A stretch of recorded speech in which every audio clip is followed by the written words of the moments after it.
শেখ হাসিনা দেশে ফিরবেন ভয়ঙ্কর ভাবে নয়, তিনি ফিরবেন ভরসা হয়ে।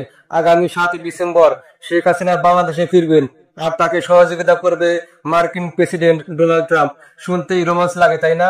অবিশ্বাস্য হলেও এই খবর কতটুকু সত্য, এই খবর এখন আওয়ামী লীগের নেতা কর্মীদের হাতে হাতে ঘুরছে। কেউ বলছে আবার ফিরে আসছেন, কেউ বলছে দেশে আবার পরিবর্তন আসতে যাচ্ছে।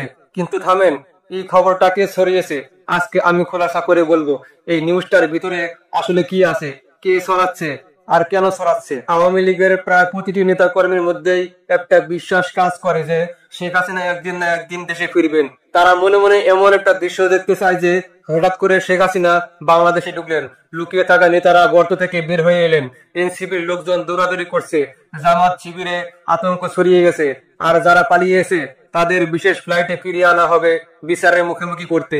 এই কল্পনাটাই এখন অনেকের কাছে এক ধরনের আশার জায়গা।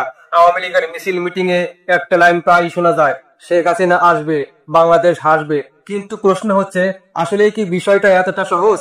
না ভাই, এতটা সহজ নয়। গত কয়েকদিন ধরে সোশ্যাল মিডিয়ায় একটা নিউজ ভাইরাল, আগামী 7 ডিসেম্বরে ট্রাম্পের সহযোগিতায় শেখ হাসিনা দেশে ফিরবেন।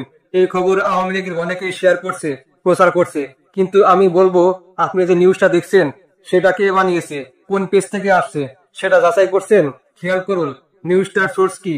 উপরে লেখা আছে ইকবাল টিভি। এখন বলুন তো, কেউ নিজের নামের পাশে টিভি লিখলেই কি সেটা টিভি হয়ে যায়? আমি যদি আজকে অনুভব টিভি লিখে একটা পেজ খুলি, আমি কি টেলিভিশন হয়ে গেলাম? না ভাই, না।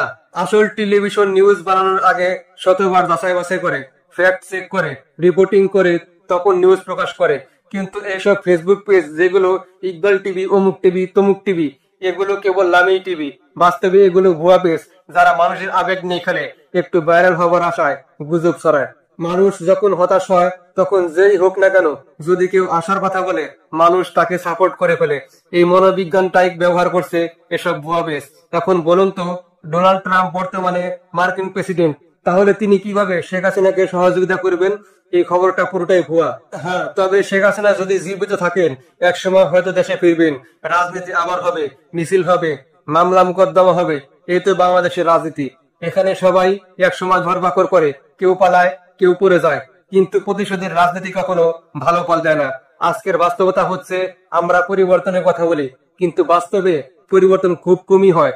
টুকিটাকি ভালো দিক এসেছে, তবে মূল চরিত্রটা একই, ভুয়া খবর, গুজব, রাজনৈতিক প্রতিশোধ। তাই আমি বলবো, কোনো খবর দেখলেই শেয়ার করবেন না, একটু যাচাই করবেন, সোর্স দেখবেন, কারণ ভুয়া খবর শেয়ার করা মানে গুজব ছড়ানো।